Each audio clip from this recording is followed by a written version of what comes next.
नमस्कार दोस्तों, डेट है आज की 21 मार्च 2022 और स्वागत है आपका एडिटोरियल डिस्कशन में।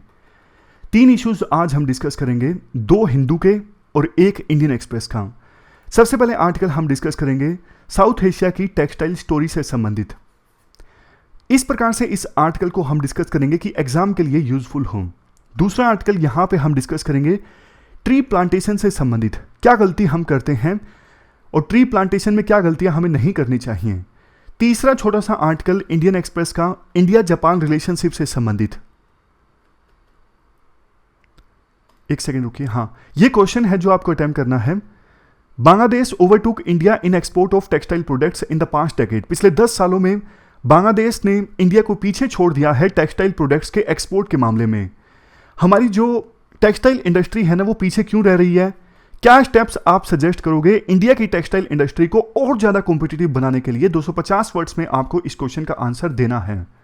कोट है आज का, जब देखो इंडिया की स्पिरिचुअलिटी के बारे में कुछ लिखना हो ना, तो मार्टिन लूथर किंग जूनियर का ये कोट आप इस्तेमाल कर सकते हो। दूसरे देशों में मैं एज ए टूरिस्ट जा सकता हूं, बट इंडिया में मैं आया हूं एज ए पिलग्रिम। समझ रहे हो? तो इंडिया में कितना ज्यादा स्पिरिचुअलिज्म है, उस संदर्भ में उन्होंने ये बात बोली थी, तो आप ये इस्तेमाल कर सकते हो। अब चलिए डिस्कशन स्टार्ट करते हैं।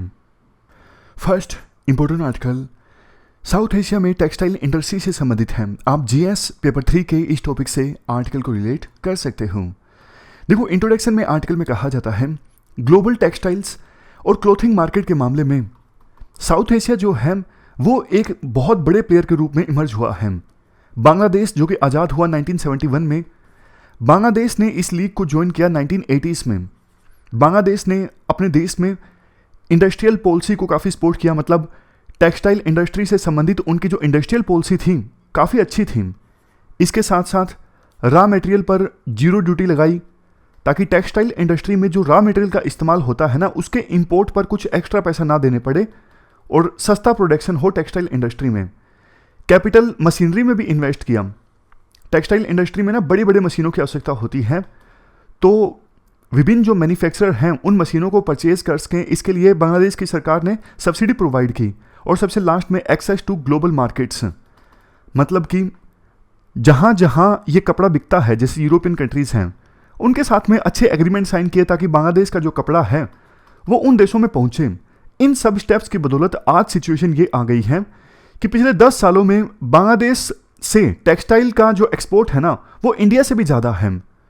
एक रीज़न ये भी है, वैसे इंडिया में लेबर कॉस्ट ज़्यादा है, बांग्लादेश में लेबर सस्ती मिल जाती है, वहाँ पे वेजेस कम देने पड़ते हैं, तो इस वजह से प्रोडक्शन सस्ती हो जाती है। और प्रोडक्शन सस्ती हो गई तो जाहिर तौर पर सस्ता माल तो ज़्यादा बिकेगा ना, अगर सेम क्वालिटी का हो तो।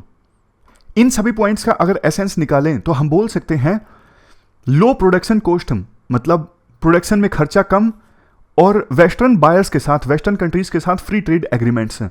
ये 2 मेन चीज़ें हैं जिन्होंने बांग्लादेश को काफ़ी फायदा पहुंचाया है। और आज टेक्सटाइल के डोमेन में बांग्लादेश जो है वो 30वें नंबर पे सबसे बड़ा एक्सपोर्टर है, और इंडिया का क्या स्थान है? 5वां। यही फैक्ट, इस प्रकार के फैक्ट यूपीएससी पूछ लेती है कि टेक्सटाइल के मामले में क्या इंडिया एक्सपोर्ट में नंबर 1 है? नहीं, 5वें नंबर पर है। वैसे देखो, जो ग्लोबल टेक्सटाइल मार्केट है ना, उसकी वैल्यूएशन है $840 बिलियन, और इसमें इंडिया का शेयर है 4%। जैसा हमने डिस्कस किया, 5वें नंबर पे है इंडिया। इंडिया और पाकिस्तान ने ना पिछले कुछ समय में रेडीमेड गारमेंट्स में काफ़ी प्रोग्रेस की है। जो टेक्सटाइल है ना, सीधा कपड़ा, उसमें तो इंडिया की प्रेजेंस पहले से थी, लेकिन कपड़े का इस्तेमाल करके फाइनल प्रोडक्ट को बनाना, इसमें इंडिया और पाकिस्तान ने पिछले कुछ समय में अपनी जो प्रेजेंस है वो रजिस्टर की है। यानी अब इस दिशा में भी इंडिया और पाकिस्तान आगे बढ़ रहे हैं। लेकिन देखो, आगे आगे ना चैलेंजेस इंक्रीज होने वाले हैं। जैसे 4th इंडस्ट्रियल रेवोल्यूशन अभी आ रही है, तो टेक्सटाइल इंडस्ट्री में भी ट्रेंड्स काफ़ी चेंज हो रहे हैं। पूरा कपड़े को तैयार करने की जो पूरी प्रोसेस है ना, इसमें अब काफ़ी सारी टेक्नोलॉजीज़ का इस्तेमाल होने लगा है, जैसे robotics, artificial intelligence, virtual reality, 3D printing. अब जैसे जैसे इन टेक्नोलॉजीज़ का इस्तेमाल बढ़ेगा ना, इसके फ़ायदे नुकसान दोनों होंगे। अगर देखो पहले नुकसान की बात करें तो जाहिर तौर पर बड़ी जो फर्म्स हैं वो तो देखो ये सब टेक्नोलॉजीज़ अडोप्ट कर लेंगे आसानी से, लेकिन टेक्सटाइल सेक्टर में जो छोटी छोटी फर्म्स हैं ना, वो इन टेक्नोलॉजीज का इस्तेमाल नहीं कर सकेंगे। दूसरा, काफ़ी सारा जॉब लॉस होगा, रोबोटिक ऑटोमेशन का इस्तेमाल होगा, तो फिर कम लोगों की आवश्यकता पड़ेगी टेक्सटाइल इंडस्ट्री में, जबकि टेक्सटाइल इंडस्ट्री तो है, बहुत लोगों को हमारे देश में रोजगार प्रोवाइड करती है। तो अनएम्प्लॉयमेंट ऑलरेडी इंडिया में काफ़ी ज़्यादा है। अगर ये लेटेस्ट टेक्नोलॉजीज का इस्तेमाल होगा तो फिर अनएम्प्लॉयमेंट जो है वो और ज़्यादा बढ़ सकता है। तो ये मेन नुकसान होंगे। अगर आप फायदों की बात करें, देखो इन लेटेस्ट टेक्नोलॉजीज का इस्तेमाल होगा तो प्रोडक्शन एफिशिएंसी इंप्रूव होगी, ज़्यादा इफेक्टिव ढंग से प्रोडक्शन हो सकेगा। इन टेक्नोलॉजीज की सहायता से नए नए डिज़ाइन भी निकल के आएंगे, तो प्रोडक्ट की प्रोडक्शन में भी डाइवर्सिटी आएगी। नेक्स्ट फायदा ये है, कॉस्ट कटिंग आएगी। एक बार देखो अच्छे से इन टेक्नोलॉजीज को इंटीग्रेट कर लिया गया ना प्रोडक्शन में, तो कॉस्ट कटिंग काफ़ी हो सकती है। टेक्सटाइल प्रोडक्ट्स प्रोड्यूस करना काफ़ी सस्ता हो सकता है इन कंपनीज के लिए। अब बात करते हैं सजेशंस की, करना क्या चाहिए। देखो आज का जो समय है ना, पहले सीजनल फैशन हुआ करता था, जैसे हाँ पता है गर्मियाँ आ गई तो हाफ स्लीव्स की टी शर्ट वगैरह चलेंगी। उसके बाद आ गया फास्ट फैशन। फास्ट फैशन मतलब एकदम से कोई मूवी आई, मूवी में देखा कि जो एक्टर है वो इस प्रकार के कपड़े पहन रहा है, तो एक होड़ मच जाती है टेक्सटाइल कंपनीज के बीच में कि जल्द से जल्द वो कपड़े जो हीरो ने नई फिल्म में पहने हैं ना, वो स्टोर्स में आने चाहिए, ताकि लोग जो हैं वो उनके स्टोर में आए वो कपड़े परचेज करने के लिए। इसे बोलते हैं फास्ट फैशन। इसके बाद है एक्यूरेट फैशन। एक्यूरेट फैशन की कहीं मुझे डेफिनेशन तो नहीं मिली, लेकिन ऐसा जैसे अनुमान है, एक्यूरेट फैशन का मतलब टाइमली फैशन या फिर बिल्कुल ठीक फैशन, साइज पता नहीं क्या, मतलब मैंने सोचा इसके बारे में, कोई एग्जैक्टली डेफिनेशन मिली नहीं, लेकिन ये लाइन है, कभी आप इस्तेमाल कर सकते हो। टेक्सटाइल इंडस्ट्री से संबंधित कुछ लिखना हो कि आज की जो मार्केट है ना, वो सीजनल फैशन से मूव की, फिर फास्ट फैशन की तरफ आई और अब एक्यूरेट फैशन की तरफ आ चुकी है। अब एक्यूरेट फैशन का क्या मतलब है, मैंने तो ढूंढा, मुझे तो मिला नहीं। आप अपने हिसाब से अंदाजा लगा सकते हो इसका क्या मतलब हो सकता है। हम वैसे सजेशंस डिस्कस कर रहे थे कि क्या किया जा सकता है इस सिचुएशन में। देखो पहले तो हम ये बात करते हैं इंडिया ने किया क्या है। इंडिया ने देखो ये सब स्टेप्स उठाए हैं या फिर उठाने का प्लान है देश में टेक्सटाइल इंडस्ट्री को बूस्ट करने के लिए। जैसे $1.4 बिलियन सरकार खर्च करने वाली है टेक्सटाइल इंडस्ट्री में। Establishment of all in one textile park, इससे टेक्सटाइल इंडस्ट्री में एम्प्लॉयमेंट इंक्रीज होगी और ट्रेड करना आसान होगा। टैक्स रिबेट्स इंडिया ने एक्सटेंड की है टेक्सटाइल के एक्सपोर्ट पर 2024 तक। गोल ये है इंडिया के टेक्सटाइल प्रोडक्ट्स को कॉम्पिटिटिव बनाना, क्योंकि बांग्लादेश इंडिया से आगे निकल गया है। और पॉलिसी स्टेबिलिटी, मतलब एक सर्टेन पॉलिसी होनी चाहिए टेक्सटाइल इंडस्ट्री में, ताकि ज़्यादा से ज़्यादा इन्वेस्टमेंट भी आए और जो हमारे डोमेस्टिक जो मैन्युफैक्चरर हैं वो भी सरकार की पॉलिसीज़ के हिसाब से अपने आप को ढाल सकें, उसी हिसाब से स्ट्रेटजी प्रिपेयर कर सकें। इसके अलावा लेबर लॉ रिफॉर्म्स आए हैं, कुछ एडिशनल इंसेंटिव दिए गए हैं, income tax relaxation, duty reduction for man made fibre, ये सब काम सरकार की तरफ से किए गए हैं। और पहले एक स्कीम भी चलाई गई थी, उस स्कीम का नाम है टेक्निकल अपग्रेडेशन फंड स्कीम। ये कॉटन और टेक्निकल टेक्सटाइल इंडस्ट्री के लिए थी। अब लास्ट में फिर से आते हैं क्या किया जा सकता है। सबसे पहले देखो इंडिया ना अभी कॉटन प्रोडक्ट्स के ऊपर काफ़ी डिपेंड रहता है एक्सपोर्ट के लिए। बाकी बहुत सारी चीज़ें हैं, जैसे मैन मेड फाइबर हैं। मैन मेड फाइबर के अंदर भी दो तरह के फाइबर होते हैं, सिंथेटिक फाइबर और रीजनरेटेड फाइबर। तो उन पे इंडिया फोकस कर सकता है। प्रोडक्ट्स में डाइवर्सिफिकेशन भी आएगा अगर इंडिया बाकी प्रोडक्ट्स पर भी फोकस करता है। और अभी ना इंडिया एक गलती ये करता है, सिर्फ जो बड़ी बड़ी एक्सपोर्ट डेस्टिनेशंस है ना उन पे फोकस करता है, जबकि और भी काफ़ी सारी अच्छी डेस्टिनेशंस हैं एक्सपोर्ट करने के लिए, उनको भी इंडिया को अच्छे से यूटिलाइज करना चाहिए। नेक्स्ट वही बात, adaptability in meeting the demands of man made textile, जिसकी मैंने बात की थी अभी। मैन मेड फाइबर के अंदर दो तरह के फाइबर होते हैं, सिंथेटिक फाइबर और रीजनरेटेड फाइबर। उन पर भी इंडिया को फोकस करना चाहिए। सिर्फ जो नेचुरल टेक्सटाइल है ना, जैसे कॉटन, सिल्क, सिर्फ इन पे इंडिया को डिपेंड नहीं रहना चाहिए। इसके अलावा transparency, occupational safety textile industries में, सस्टेनेबल प्रोडक्शन जैसे क्लीन एनर्जी का इस्तेमाल, ये भी कुछ ज़रूरी चेंजेस हैं जो आने चाहिए साउथ एशिया की टेक्सटाइल इंडस्ट्री में। यहाँ पे ये पॉइंट्स ना जनरल है, साउथ एशिया की टेक्सटाइल इंडस्ट्री के मामले में है, लेकिन मैं फोकस कर रहा हूँ इंडिया पे, क्योंकि क्वेश्चन आएगा ना, या तो कंपैरिजन पे आएगा कि बांग्लादेश इंडिया से आगे क्यों बढ़ गया टेक्सटाइल इंडस्ट्री के मामले में। वो पॉइंट्स हमने शुरुआत में डिस्कस कर लिए कि बांग्लादेश ने क्या अच्छा किया कि बांग्लादेश इंडिया से टेक्सटाइल एक्सपोर्ट के मामले में आगे बढ़ गया। या फिर जनरल क्वेश्चन आ सकता है कि इंडिया में टेक्सटाइल इंडस्ट्री के बारे में आप बताइए। कोई भी क्वेश्चन आए आप इस आर्टिकल की सहायता से उसको टैकल कर सकते हो। नेक्स्ट पॉइंट है reskilling and upskilling of labour force, क्योंकि देखो अब नई नई टेक्नोलॉजी आ रही है तो लेबर फोर्स को अच्छे से नई नई स्किल्स प्रोवाइड करना जरूरी है। लास्ट में गवर्नमेंट को भी प्रोएक्टिव सपोर्ट प्रोवाइड करनी होगी, इंफ्रास्ट्रक्चर में, लिक्विडिटी में इंसेंटिवाइज करना होगा टेक्सटाइल कंपनीज को, ताकि इंडिया और ज़्यादा कॉम्पिटिटिव बने टेक्सटाइल मार्केट, टेक्सटाइल इंडस्ट्री के मामले में। तो ये पूरा आर्टिकल हमने डिस्कस किया टेक्सटाइल से संबंधित। अब चलते हैं आगे। इसके बाद नेक्स्ट आर्टिकल ट्री प्लांटेशन से संबंधित है। आप जीएस पेपर 3 के इस टॉपिक से आर्टिकल को रिलेट कर सकते हो।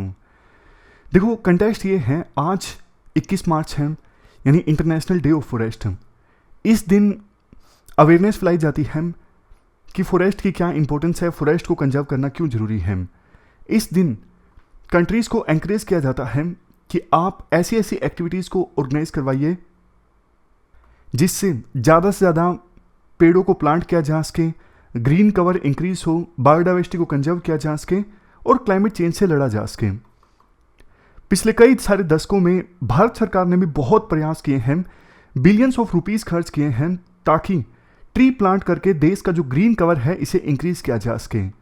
जैसे देखो एग्जाम्पल के तौर पर हाल फिलहाल में सेंट्रल गवर्नमेंट ने national afforestation and eco development board के थ्रू एक एम्बिशियस प्लान लॉन्च किया जिसके तहत 19,000 करोड़ रुपए खर्च किए जाएंगे 13 मेजर रिवर्स को रिजुवनेट करने के लिए। और कैसे की जाएंगी, इन रिवर्स के आसपास पेड़ उगाए जाएंगे ताकि ये रिवर्स जो हैं इनका पूर्णोद्धार हो सके यानी रिजुवनेट कर सकें, फिर से युवा अवस्था में आ सकें ये रिवर्स। उम्मीद ये है गवर्नमेंट के अनुसार, गवर्नमेंट ने जो प्लान बनाया है इससे देश में इन रिवर्स के आसपास 7,417 स्क्वायर किलोमीटर का जो फॉरेस्ट कवर है वो इंक्रीज हो जाएगा। लेकिन राइटर क्वेश्चंस रेज करते हैं, क्या इस प्रोजेक्ट से वास्तव में फॉरेस्ट कवर इंक्रीज होगा? क्या फॉरेस्ट को क्रिएट किया जा सकता है एफोरेस्टेशन की सहायता से यानी पेड़ उगा के? देखो राइटर का तो आंसर्स नेगेटिव में है। वो बोलते हैं देखो फॉरेस्ट जो है ना वो कॉम्प्लेक्स इकोसिस्टम होता है, कई सारे सालों में डेवलप होता है फॉरेस्ट।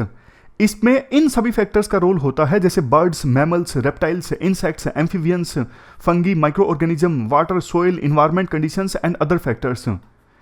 ये सारे फैक्टर्स रोल प्ले करते हैं फॉरेस्ट को फॉरेस्ट बनाने में। अगर देखो इन सभी फैक्टर्स ने अपना रोल ठीक से नहीं प्ले किया ना तो पेड़ तो उग जाएंगे, थोड़ा थोड़ा हरा हरा भी दिखने लगेगा, लेकिन वो कभी फॉरेस्ट नहीं बन सकेगा। फॉरेस्ट और ग्रीन कवर में डिफरेंस है।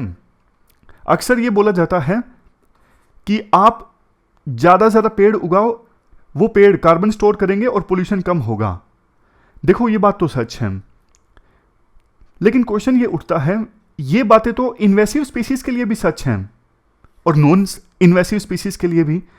जैसे मान लीजिए कोई जंगल है, अब बाहर का साउथ अमेरिका का कोई पेड़ यहाँ पे उगाया जाता है, अब हरा तो वो भी है पेड़, लेकिन वो पेड़ इतना तेजी से इंक्रीज होता है, इतना तेजी से अब उनकी संख्या इंक्रीज होती है कि पूरा जो फॉरेस्ट है वो उसी पेड़ से भर जाएगा। तो ऑलरेडी जो स्पीसीज थी वो तो डिस्ट्रॉय हो गई ना, उन ऑलरेडी जो पेड़ की स्पीसीज थी वहां पे, उसकी वजह से लोकल जो जानवर रहते थे वो भी अब लुप्त हो जाएंगे क्योंकि उनका तो हैबिटेट छिन गया ना। एग्जाम्पल दिया जाता है ग्रेट इंडियन बस्टर्ड का। ये किसी टाइम में इसको इंडिया का नेशनल बर्ड नॉमिनेट किया गया था, लेकिन आज लुप्त होने की कगार पर है। आज सिर्फ 200 रह गई है इनकी संख्या। एक मेजर रीजन पता है क्या इनके लुप्त होने का? मेजर रीजन ये है इनका जो नेचुरल हैबिटेट है ना वो खत्म हो रहा है। वहां नेचुरल हैबिटेट में जैसे ग्रासलैंड्स हैं वहां पे पेड़ उगाए जा रहे हैं, तो वहां पे पेड़ उगाने की आवश्यकता ही नहीं थी। जैसे एक और एग्जांपल देखिए, रानीबेन्नूर वाइल्ड लाइफ सेंचुरी है सेंट्रल कर्नाटक में, यहां पर भी यही दिक्कत आई। अनसाइंटिफिक ढंग से सोचा गया, ग्रासलैंड्स थे लेकिन पेड़ उगा दिए गए। नेचुरली वहां पे ग्रासलैंड ही होने चाहिए। एक और एग्जांपल है जया मंगाली कंजर्वेशन रिजर्व, यह भी कर्नाटक में है। यहां पे भी देखो पहले ग्रासलैंड थे, यहाँ पे पहले भेड़िए हुआ करते थे, लेकिन पेड़ उगा दिए गए। पेड़ उगाने के बाद में यहाँ पे लियोपर्ड्स आ गए। इस वजह से पहले जो स्पीसीज रहा करते थे वो धीरे धीरे लुप्त होने स्टार्ट हो गए। तो राइटर का मेन पॉइंट ये है कि भैया पेड़ तो उगाओ आप, लेकिन वो सारी चीज़ों पर भी तो ध्यान दो। कौन सा पेड़ उगा रहे हो, कहाँ पर उगा रहे हो, कितनी संख्या में उगा रहे हो। सिर्फ पेड़ उगा दो से काम नहीं चलेगा।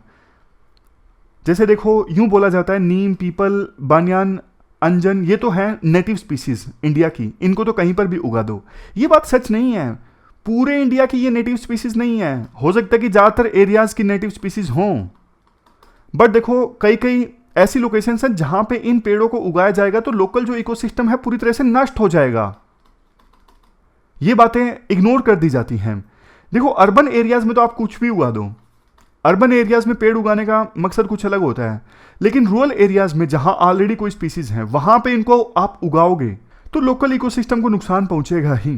तो राइटर बोलते हैं, देखो पेड़ उगाना कोई गलत बात नहीं है, बहुत अच्छी बात है, बल्कि पेड़ तो उगाने ही चाहिए, लेकिन बस थोड़ा सा ध्यान ये दो, लोकल बायोडाइवर्सिटी के हिसाब से आप प्लांटिंग एक्टिविटीज कैरी आउट करो। आप थोड़ा सा ना नेटिव वेजिटेशन को समझ लो कि यहां पे मूल रूप से कौन सी वेजिटेशन है। जैसे एक फेमस कहावत है, rule of thumb in the tree planting world, right tree को उगाओ, सही पेड़ को सही जगह पे और सही रीजन के लिए आप उगाओ, और बाद में जो ट्री प्लांटिंग की आउटपुट है ना उसे भी समय समय पर मॉनिटर करते रहो, एग्जामिन करते रहो। जैसे एक टेक्निक है assisted natural regeneration. Assisted natural regeneration में क्या होता है, कॉम्बिनेशन है ये एक्टिव प्लांटिंग का और पैसिव रिस्टोरेशन का। मतलब कि नेचुरली कई बार ना ट्रीज को उगने में दिक्कतें आती हैं, बैरियर्स होते हैं, जैसे सॉइल इरोजन हो गया, तो उन नेचुरली बैरियर्स को भी दूर किया जाता है, और जहां पे आवश्यकता हो तो एक्टिवली ट्री को प्लांट भी किया जाता है। तो असिस्टेड नेचुरल रीजनरेशन अगर यूपीएससी पूछ ले पेपर 3 में, तो ये कॉम्बिनेशन है दो चीजों का, एक्टिव प्लांटिंग प्लस में पैसिव रिस्टोरेशन। इसके बाद राइटर बोलते हैं, देखो सरकार ना थोड़ा ना ठीक से सोच नहीं पाती। अब सरकार चाहती है कि फॉरेस्ट कवर इंक्रीज हो, उसके लिए सरकार इतना इतना पैसा एलोकेट कर देती है, जैसे 19,000 करोड़ 13 मेजर रिवर्स के आसपास ट्रीज को उगाने के लिए एलोकेट कर दिया। लेकिन ऑलरेडी जो पेड़ हैं उनको कंजर्व करने पर सरकार नहीं देती, ध्यान नहीं दे रही। ऑलरेडी जो फॉरेस्ट कवर है आप उसे ही बचा लो यार।